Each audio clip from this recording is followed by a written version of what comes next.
흉기 피습을 당했던 이재명 더불어민주당 대표가 보름 만에 당무에 복귀를 했습니다. 복귀하자마자 했던 여러 가지 발언들이 또 논란을 일으키고 있는데요. 영상으로 준비해봤습니다. 먼저 보고 오시겠습니다. 세상 모든 사람들이 겪는 이 현실적인 어려움에 그 고통에 비한다면 제가 겪은 이런 일들은 어쩌면 사소한 일이라고 생각이 됩니다. 제게 주어진 그리고 우리 국민들께서 맡긴 책임을 최선을 다해 수행하도록 하겠습니다. 정치가 오히려 죽음의 장이 되고 있는 것 같습니다.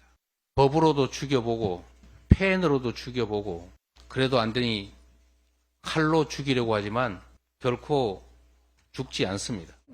그 정도면 망상 아닌가요? 칼로 죽여본다? 누가 죽여본다는 얘기인가요? 제가? 우리 국민의힘이? 아니면 국민들이?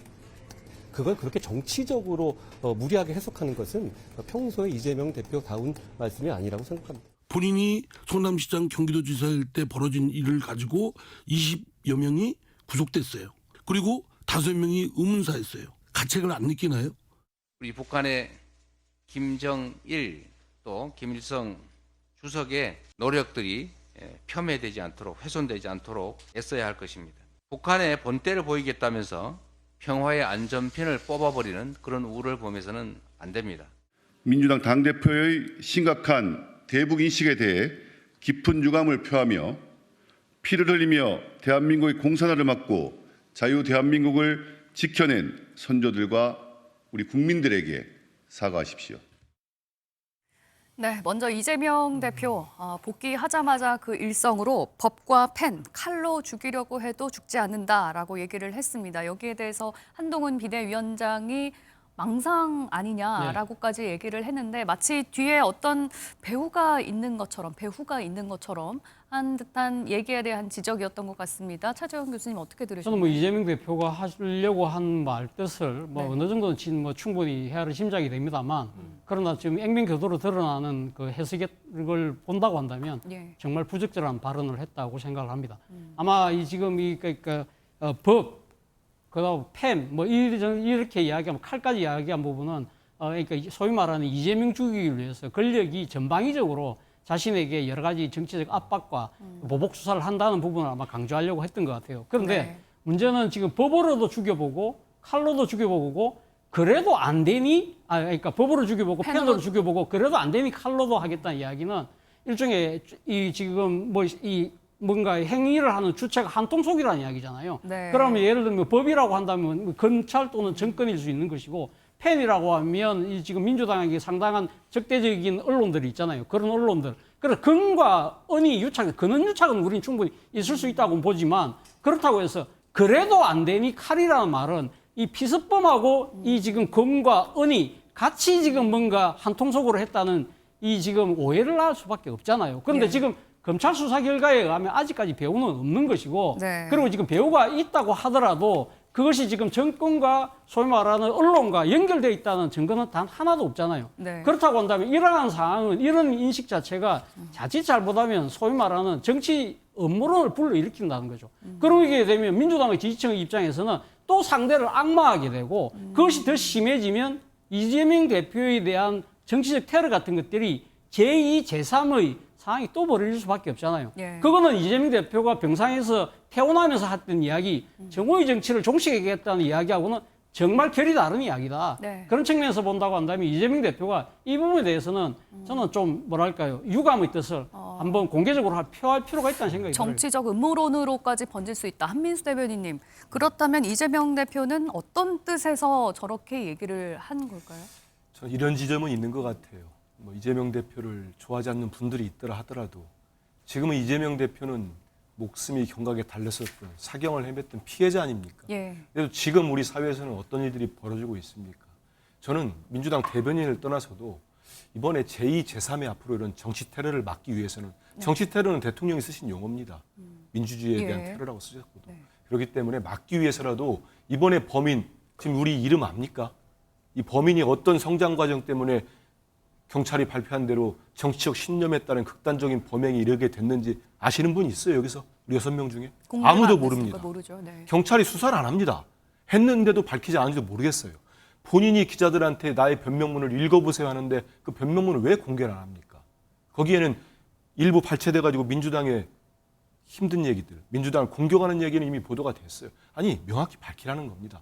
정말로 근데 당적은 밝힐 수 없다고 했잖아요. 그 당적 경찰이. 부분도 그렇지 않습니까? 당적도 공익이 사익보다 훨씬 클 경우에는 밝힐 수 있습니다. 이미 박근혜 전 대통령 테러 때도 그렇고 주한 미국 대사 때도 그렇고 다 신상과 신원이 다 밝혀졌습니다. 오직하면 외신이 다 밝히지 않았습니까? 왜냐하면 이거 한 사람을 다 밝혀가지고 우리가 무슨 조리돌림하자 그런 의미가 아닙니다. 네. 정말로 그 원인과 이유를 알아야 왜 이런 극단적인 생각을 갖게 됐는지를 알아야 다음을 막을 수 있다는 말씀을 또 드리고 어쨌든 경찰은 현행법상 당적을 밝힐 수는 없다라고 하는 거는 뭐 현행법이 그러니까 그 부분은 지금 이 자리에서 뭐 논쟁 삼을 건 아니고 뭐 다른 문제가 말씀하세요. 있으니까요. 네, 그리고 이제 대표가 얘기하신 이걸 연결시켜서 앞에 있는 법과 펜이 또 이어진다. 저는 좀 과도한 해석이라고 보고요. 법이란 부분은 우리가 모두가 압니다. 지금 윤석열 정권 그쪽 내부에서도 얘기하지 않습니까? 홍준표 시장 같은 분, 대구시장 같은 분. 정권 2년 동안 잡아가지고 이재명 죽이기 말고 한 게 뭐 있냐. 이런 일가를 할 정도로 정권 잡은 뒤로 2년 동안 야당 대표와 야당을 향해서 정말 무자비한 수사를 하고 있습니다. 네. 지금도 하고 있고 그게 법이라는 말로 표현이 됐다고 보고요. 펜은 뭐 우리 차 교수님 잘 얘기한 것처럼 네. 너무 극단적인 뭐 유튜브까지도 펜으로 포함시킨다면은 극우 유튜브 이번에도 저런 끔찍한 살인미수 사건이 벌어졌는데도 나무젓가락으로 찔렸다는 유튜브 방송을 하는 데가 있지 않습니까? 예. 종이칼로 찔렸다. 네. 이런 것들은 우리 정치 발전이나 여야를 떠나서 네. 모든 이런 테러 사건이 재발되지 않기 위해서는 명확하게 선을 긋고 좀 없어져야 된다 이런 네. 말씀드립니다. 그 이재명 대표가 이제 북한을 얘기를 하면서 이제 우리라는 표현을 썼는데 이게 정말 뼛속까지 북한 DNA가 있어서 그러니까 홍석준 의원 얘기입니다.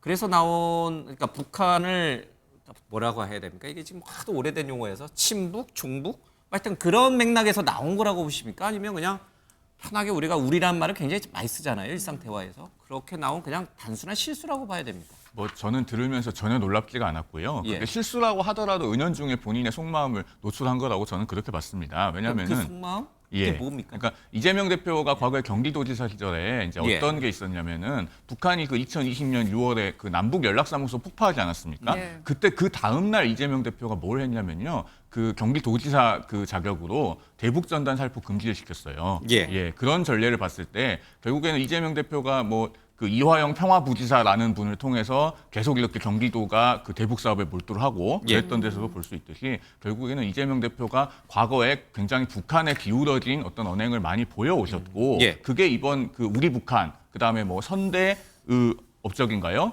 그런 표현들에서 다 드러난다고 봅니다. 그래서 그건 뭐 실수라고 하더라도 그 은연중에 속마음을 노출한 거겠죠. 지금 북한 김정은 위원장이 우리를 이제 주적으로 하고 뭐 여차하면 전쟁을 일으키겠다 이 정도로 하고 있는 엄중한 상황에서 우리 북한이라는 표현은 굉장히 실수여도 심각한 문제다. 그렇죠. 그리고 사실 하나가 더 있는데요. 그 돌멩이 있지 않습니까? 예. 뭐 남이 돌멩이 던진다고 뭐 더 큰 돌을 던지는 게 무슨 의미가 있느냐 이렇게 하셨는데 지금 북한이 수시로 미사일을 쏘아 올리고 핵을 고도화하는 게 작은 돌멩이 정도로 치부할 일인지 저는 그 부분도 좀 이재명 대표께 묻지 않을 수가 없다는 생각이 듭니다. 예. 예.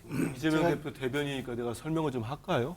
근데 저런 식의 논평이나 아까 국민의힘 논평 의원들 이렇게 말꼬리 잡으면 정말 우리 입장에서 정무적으로만 정치적 판단하면은 선거하기 좋아집니다. 우리 많은 국민들 정말 아주 극단적인 생각을 갖고 계신 분들 말고는 우리 북한이라고 표현 썼다고 무슨 뼛속까지 은연중 이 얘기를 다 듣지 않았습니까? 이재명 대표가 메시지에 전반적으로 뭘 얘기를 합니까? 당장 김정은은 북한 미사일 도발을 당장 멈춰야 된다. 적대적 행위를 중단해야 된다. 하면서 비유를 합니다. 김정은은 김일성과 김정일이 했던 그런 노력마저도 훼손하지 말라. 네. 이 취지 같은 한국말인데 못 알아듣습니까?